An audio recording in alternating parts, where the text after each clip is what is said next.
अगर जनता मेरे अनुसार चले, जो पैसा नहीं चाहिए मुझे किसी से, लेकिन कानूनी जो सलाह दूंगा उस अनुसार चलेंगे, तो करप्शन बगोदर से दूर दूर तक ऑफिसर थर्राएगा। बरसाती मेढक की तरह। बिल्कुल बिल्कुल। तो कहीं वो तो आप साबित नहीं हो मैं जाएंगे, बिल्कुल क्योंकि आप जब लड़ेंगे चुनाव, अगर आपको बहुमत नहीं देखिए मिलेगी तो फिर आप यहाँ से निकल देखिए जाएंगे। बिल्कुल, देखिए इस चीज़ का आपके कैमरे के सामने गारंटी देता हूँ। जोहार दोस्तों, फिर से एक नए वीडियो में आप लोगों का स्वागत करता हूं। जैसा कि आप लोग जानते हैं कि झारखंड में विधानसभा चुनाव की जो सरगर्मी है तेज हो चुकी है और नामांकन की जो प्रक्रिया है वो भी खत्म हो चुकी है।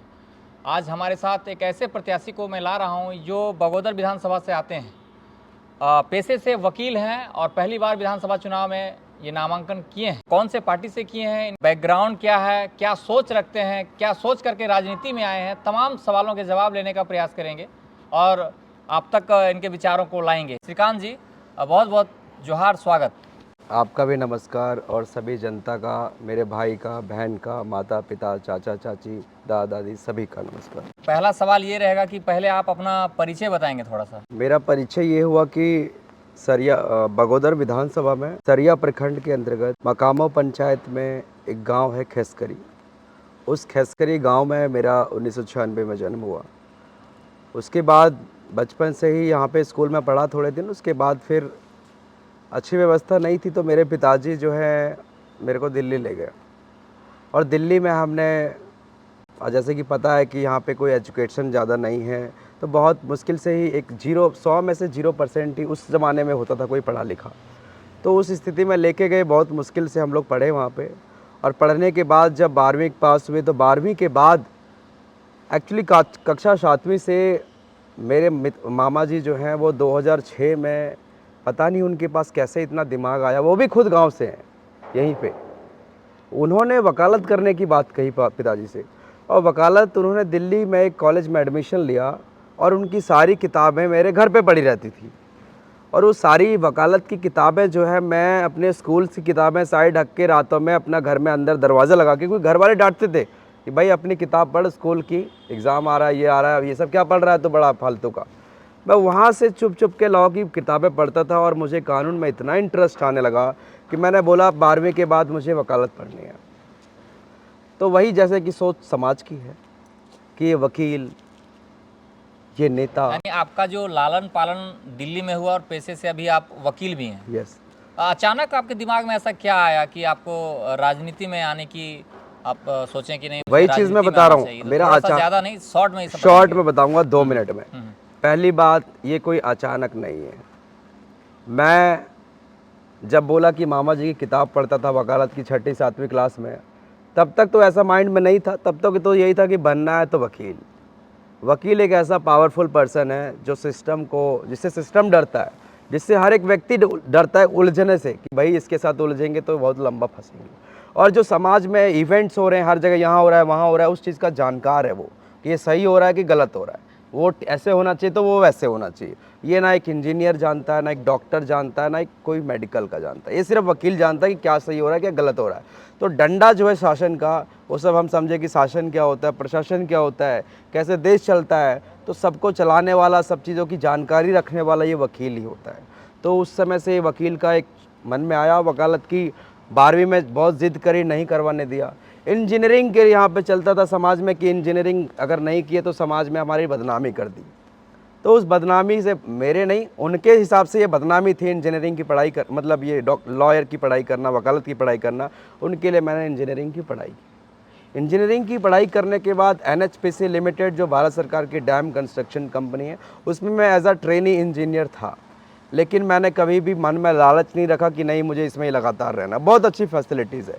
मैंने बोला ऐसा है, आपका काम हो गया, समाज का भी मैंने कल्याण कर दिया इंजीनियरिंग करके, अब मुझे अपना करने दो, मुझे अब समाज का काम करने दो। जो महात्मा गांधी, सरदार पटेल और बराक ओबामा, नेल्सन मंडेला, ये सब जितने बड़े बड़े दूसरे देश के जो आज़ादी करवाए, वो सब जो नाम ले रहा हूँ मैं, छोटे मोटे मतलब थोड़े मोड़े, तो उन्हीं से प्रेरित होकर मेरे अंदर भी वही सब चीज़ें आई। फिर इंजीनियरिंग कंप्लीट होने के बाद जॉब लगी तो कभी नहीं किया। इंजीनियरिंग के टाइम में मैं वकालत का तैयारी कर रहा था कि दिल्ली विश्वविद्यालय का तैयारी करना है भाई, यहीं से वकालत करना है। और कॉलेज तो हज़ारों हैं, लेकिन 1000 कॉलेज से वकील बन के निकल जाते हैं, कुछ होता नहीं है। हमारा कॉलेज दिल्ली विश्वविद्यालय एक ऐसा कॉलेज है कि वहाँ से आप वकालत करते हैं तो आपका माइंड में ऐसा फैक्ट्री जनरेट होता है कि आप आज जो है भारत के 31 में से 15 जज हमारे सुप्रीम कोर्ट के हमारे कॉलेज से। आज बड़े बड़े राजनेता कपिल सिब्बल ले लो, मुकुल रोहतगी ले लो, सुषमा स्वराज ले लो, अभी जो बांसुरी स्वराज ले लो, मतलब एक से एक नाम है राजनीति में बड़े बड़े जो एकदम परफॉर्मेंस रखते हैं वकालत में, वो सब हमारे कॉलेज से पढ़े हुए हैं। श्रीकांत जी, हम रोकना चाहेंगे, अभी आपने जो नॉमिनेशन करवाया है ये निर्दलीय है या किसी पार्टी से किए हैं आप?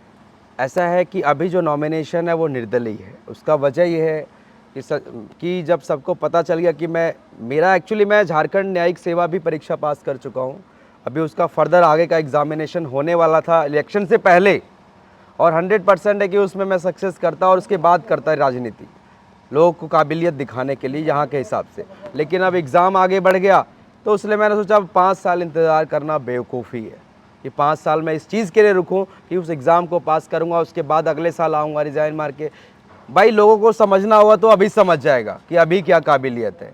तो अभी इस बार हम उसी चीज़ के साथ उतर गए। पर अभी अखबार में जब हम पढ़ें तो वो लिख रहा है कि जेबी केसेस के प्रत्याशी आप हैं। हाँ, जेबी केसेस जैसा कि आपको पता है, मेरे से ज़्यादा पता है। जो संजय मेहता की जो पार्टी है, पहले तो जेबी केसेस जयराम की हुआ करती थी, उसके बाद बीच में संजय मेहता लड़ना पड़ा उसके लिए, जयराम जी से अलग हो गए और उसने भी अपना जेबी केसेस ही तो अगर आप तो उसी से आप हैं। हाँ, अगर आप मुझे 4-5 मिनट का समय दें तो उस पर मैं थोड़ा सा डिटेल में जाऊंगा। डिटेल भी नहीं है, चलिए। चुनाव का मौसम चल रहा है, तो चुनाव ये जानना चाहते हैं, पब्लिक ये जानना चाहती है कि किन मुद्दों के साथ आप जनता के बीच में जाएंगे। बिल्कुल, जेबी केसेस जिस मुद्दे के साथ झारखंड में पैदा हुआ, जेबी केसेस का गठन जिस मुद्दे के साथ हुआ कि झारखंड में स्वच्छ राजनीति, पढ़े लिखे युवाओं की राजनीति, ऐसे ऐसे व्यक्ति राजनीति में आएंगे और झारखंड बदलाव होगा, इसी विचार के साथ हम लोग जुड़े थे।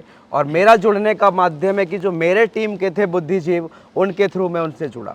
और पहले दिन की मुलाकात जब नॉमिनेशन के दौरान पुलिस अरेस्ट करने आई तो मेरे पास फ़ोन आया कि नहीं आपको आना पड़ेगा।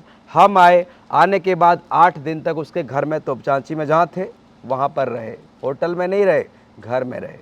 नहीं, हमारा सवाल ये है कि जब तो आप सुनिए कैसे अलग हुआ, लंबा भी पब्लिक सुनना भी नहीं चाहेगी। हम आपको ये तो सुनिए ना, बगोदर विधानसभा आप आए हैं तो बगोदर सभा के मुद्दे क्या हैं? अभी जेबी केसेस वो बात करेंगे हम लोग, ठीक है, वो एक अलग वीडियो में बात करेंगे। अभी हम ये जानना चाहते हैं कि बगोदर विधानसभा से आप प्रत्याशी देखिए, बगोदर के मुद्दे क्या है आपका? देखिए, बगोदर का सबसे पहला मुद्दा क्या है, जो अगर आप उस समय जागरूक रहते, आप उस समय समझ जाते तो शायद आप भी उस काबिलियत में रहते। वो पहला मुद्दा क्या है? शिक्षा, एजुकेशन। मैं जितना गांव गया मैंने देखा कि आज इतने सालों के बावजूद अभी भी जिस तरह हम साल 2000 में जब 2-3 साल के थे तो उस समय स्कूल में बैठते थे फर्श पे, मास्टर उस समय ज़्यादा काबिलियत रखते थे, लेकिन आज के समय में भी वही फर्श पे लोग बैठ रहे हैं। बेंच हैं, कहीं कहीं है बेंच, लेकिन बैठ रहे हैं, बच्चे जा रहे हैं, लेकिन ना मास्टर जी इंटरेस्टेड है पढ़ाने में। यानी आपका जो मुद्दा है पहला एजुकेशन, उसके बाद अगला मुद्दा क्या है? एजुकेशन है। दूसरा मुद्दा है एजुकेशन, प्राइमरी एजुकेशन के बाद हायर एजुकेशन।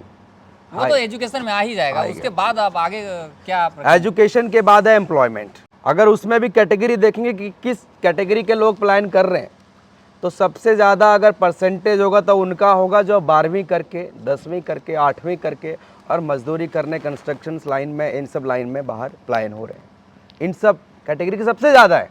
बहुत कम ही ऐसा परसेंटेज जो हाई क्वालिफाइड, वेल क्वालिफाइड है और वो बाहर जा रहे हैं, क्योंकि यहाँ पे सिस्टम नहीं है। अगर मैं ही उसके बाद आपका क्या है? 2 चीज़ हो गया। तीसरा है हेल्थ का। आज आप यहाँ पे किसी में घटना हो जाती है, बगोदर के तीनों विधानसभा में, कोई बड़ी बुखार उखार की बात नहीं कर रहा हूँ, लेकिन ऐसी सर फट गया, इमरजेंसी आ गई, ब्रेक घटना आई थी सांप काटने वाला, जो वो एक मामला बगोदर विधानसभा का ही है। हाँ, सांप ने काट लिया। तो आज जो प्राइमरी हेल्थ सेंटर सबके पास है सरकार के तहत, हर पंचायत में प्राइमरी हेल्थ सेंटर है। प्राइमरी हेल्थ सेंटर की कैपेबिलिटी और काबिलियत और मशीन और इंस्ट्रूमेंट सिर्फ वहीं तक सीमित है जहां तक वो छोटी चीज़ें चाहिए। श्रीकांत जी, जैसे कि कोई भी प्रत्याशी जब आते हैं तो सभी स्वाभाविक है कि एजुकेशन को पकड़ते हैं, एम्प्लॉयमेंट को पकड़ते हैं, हेल्थ को पकड़ते हैं। बिल्कुल। आप पढ़े लिखे हैं, खास करके आप पेशे से सुप्रीम कोर्ट के वकील भी हैं, तो उससे अलग हट करके आपके दिमाग में क्या चल रहा है? देखिए, आपने सही बात बोला। जब भी कोई प्रत्याशी आ रहा है, साल 2000 से बगोदर में आ रहा है, हर कोई यही बात करता है, शिक्षा की हम कर देंगे, हेल्थ की हम कर देंगे, एम्प्लॉयमेंट की हम कर देंगे, लेकिन वो बाहर से कह रहा है, अंदर में उसके पास कोई प्रपोजल नहीं है, कोई प्लान नहीं है, कोई स्ट्रक्चर नहीं है, कोई मानसिक उसका इंटेंशन नहीं है कि ये करना है। तो उसीलिए आज शायद 25 साल में वो चीज़ नहीं हो पाई। इतना बड़ा काम नहीं था। JBKSS जिस मकसद के साथ वो बच्चा पैदा हुआ था झारखंड में, उस बच्चे का जो हमने प्लान बनाया था, मैं तो उस समय नहीं था, लेकिन जिसने भी वो प्लान बनाया था कि इसमें झारखंड में ये होना चाहिए, झारखंड में ये होना चाहिए, झारखंड में ये होना चाहिए, उस मुद्दे के साथ, उस विज़न के साथ JBKSS का गठन हुआ। गठन होने के बाद जब मैं किसी के टच में आया, जब मुझे पता चला ऐसा है, तो मैं भी बोला यार ये तो बात बहुत अच्छी है, ये तो बदलाव इसी बार होगी। उसका समीकरण भी बना था, 42 सीटें JBKSS की इस लोकसभा विधानसभा में आनी थी। विधानसभा में 42 विधायक JBKSS के होने वाले थे। लेकिन जब मैं 8 दिन रहा उसके साथ, जब वो 3 दिन दिल्ली आया, मैंने देखा कि वो क्या कर रहा है और क्या जनता के बीच में दिखा रहा है। उसके मन में जो दिखा रहा है अपोजिट उसका है। उसके जो साथ में लोग हैं, आज उन्होंने डिसाइड कर लिया है कि कौन खनिज मंत्री है, तो कौन स्वास्थ्य मंत्री है, कौन कानून मंत्री है। डिसीजन हो चुका है उसका, कौन कहाँ पे कैसे लूटना है, कैसे पैसा कमाना है, सब डिसीजन हो चुका है। पढ़े लिखों के लिए जब दिल्ली आया, डॉक्टर, इंजीनियर, वकील, 11-12 लोग हमने बैठाए थे वहाँ पे कि भाई हम विचार करेंगे कैसे विधानसभा हमारा योगदान हो। आया नहीं, वो पढ़े लिखों से दूर भागता है। जब मैं आया, मेरे को भी उसने पढ़े लिखों को इग्नोर किया, तो उसकी पार्टी में जितने उससे ज़्यादा कैपेबल व्यक्ति हैं, सबसे वो इसने डिस्टेंस मेंटेन किया और हम लोगों ने हाथ खींच लिया। JBKSS की लड़ाई हुई, जयराम कह रहा था JBKSS मेरा है। JBKSS को पूरा झारखंड जानता है, तो JBKSS मेरा है। जयराम को आज JBKSS के थ्रू जानते हैं। हमने उसके लिए लड़ाई करी नहीं। जिस मुद्दे के साथ JBKSS बैठा था, वो मुद्दे से तू भटक गया है, तू पैसा पे आ गया है, तू करप्शन पे आ गया है, तू गलत तरीके पे आ गया है। एग्रेसिव बहुत अच्छी चीज़ है। विचारधारा से वो बदल गए, इसलिए छोड़ दिए उनको। यस, वो हर चीज़ों से भटक गया। आज उसने जितने भी टिकट दिए, मेरे पास कोई सबूत नहीं है, लेकिन अगर कोरोबरेटिव एविडेंस में मैच करूं तो हर वही व्यक्ति है जो पैसे वाला है। हमारे बगोदर से भी देखें, सलीम अंसारी, उनके पास इतना पैसा है, करोड़ों रुपया है, क्वालिफाइड नहीं है, उसको टिकट दे दिया। बहुत कम समय बचा है चुनाव होने का। जैसे लोग जब चुनाव आते हैं तो लोग कहते हैं कि चुनावी मैंने बरसाती मेढक की तरह। बिल्कुल बिल्कुल। तो कहीं वो तो आप साबित नहीं हो जाएंगे, क्योंकि आप जब लड़ेंगे चुनाव, अगर आपको बहुमत नहीं मिलेगी तो फिर आप यहाँ से निकल जाएंगे। बिल्कुल। देखिए, इस चीज़ का आपके कैमरे के सामने गारंटी देता हूँ कि मैं, जनता को मतलब इससे होना चाहिए कि मेरा काम कैसे हो, ना कि जनता का इससे मतलब होना चाहिए कि कौन कहाँ पे, अमेरिका में है कि विदेश में है कि दिल्ली में है कि मुंबई में है, इससे होना चाहिए।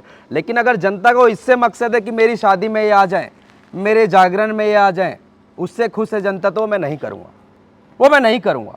मैं क्या करूँगा?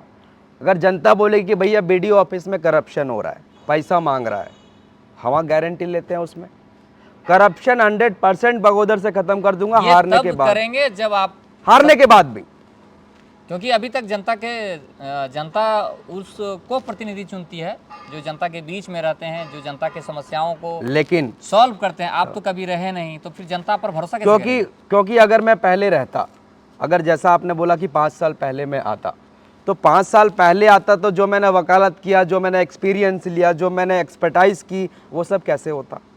आज मैं वो सब चीज़ करने के बाद, झारखंड न्यायिक सेवा परीक्षा को भी लिखने के बाद मैं सोच रहा था रिज़ाइन करने के बाद आऊँगा, लेकिन अब दुर्भाग्य की एग्ज़ाम आगे बढ़ा दिया, तो इसी बार आ गए हम।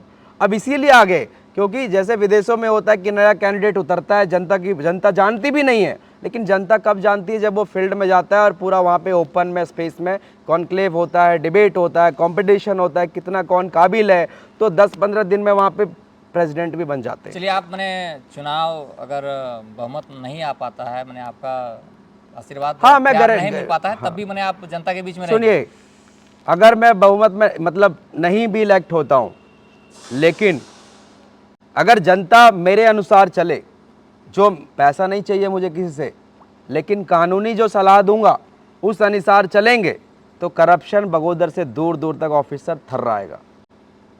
ये गारंटी है। अगर कोई पीछे से जाके अधिकारी को पैसा दे देगा पैकेट में, तो भाई मेरे पास साथ मत आना। हाँ, ये नहीं होगा कि मेरे को कोई आदमी बोले कि ना पैसा ना दे तो कमे ना करते, वो मैं हूँ उसके लिए। काम कैसे नहीं करेगा, उसके लिए मैं हूँ। हारने के बाद भी ये गारंटी रहेगा, करप्शन खत्म होगा, जनता का सपोर्ट चाहिए। जहाँ मैं बोलूँगा शिकायत करना है, जिस तरीके से केस करवाना है, वो सब करना पड़ेगा। थोड़ा चलिए, बोला। ये थे श्रीकांत वर्मा जी, जो बगोदर विधानसभा से जेबी केसेस, जो संजय मेहता की पार्टी है, उससे ये नॉमिनेशन करवाए संजय मेहता से जुड़ने का मकसद एक ही था, छोटा सा। पहला कि उस व्यक्ति को लेट से एहसास हुआ। हम तो बहुत एक्सपर्ट है, तो हमें 8 दिन में एहसास हो गया कि किस किस्म का जयराम है। उनको लेट हुआ, लेकिन हुआ। तो हमने बाद में जब बातचीत की तो मुझे लगा कि नहीं, गलती का एहसास हो गया इसको, विज़न से वो भटक रहा था और वो समझ गया। और वकील है पेशे से, जानकार है, तो इसीलिए हम उससे जुड़े कि भाई आप भी वकील हो, मैं भी वकील हूँ, let's make a party of educated person only. तो जितनी भी टिकट्स उन्होंने दिए हैं जेबी केसेस में, सब वेल क्वालिफाइड पर्सन हैं। पैसे किसी के पास नहीं है, ना मैंने 1 रुपया दिया उसको। विदाउट सिंगल रुपीज़, 1 रुपीज़ मेरे को टिकट दिया है और मेरे को उसने आगे बोला है, बस। चलिए, ये श्रीकांत वर्मा जी थे, अपने विचारों को रख रहे थे, बगोदर विधानसभा से खड़ा हुए हैं। जेबी कैसे संजय मेहता की पार्टी है। अब देखना दिलचस्प होगा कि जब ये लोगों के बीच जाएंगे तो इनके विचारों को कितने सराहेंगे और कितना, चूँकि जब आप चुनाव में खड़े होते हैं तो जब जनता आशीर्वाद देती है तो उनको संख्या से गिना जाता है, और उस संख्या से गिनने के बाद जो 1 नंबर में आते हैं उसको इलेक्ट किया जाता है। बाकी इनका विचार कैसा लगा जरूर कमेंट करके बताएं। श्रीकांत जी, आपने समय दिया, इसके लिए बहुत बहुत धन्यवाद आपका। आपका भी बहुत धन्यवाद। बस जनता को यही कहना चाहूँगा कि सारी चीज़ें भूलिए, कौन पार्टी में किसको सपोर्ट कर रहा है। आप सुप्रीम कोर्ट के अनुसार, संविधान के अनुसार जो निर्देश हैं, दिशा निर्देश हैं, उनको फॉलो करते हुए वोट दीजिए। जो आदमी आपके लिए विकास करेगा, ना कि जो विनाश कर रहा है और विनाश करेगा। चलिए, मिलेंगे अगले वीडियो में, तब तक के लिए इजाजत दिए। जय हिंद, जय झारखंड।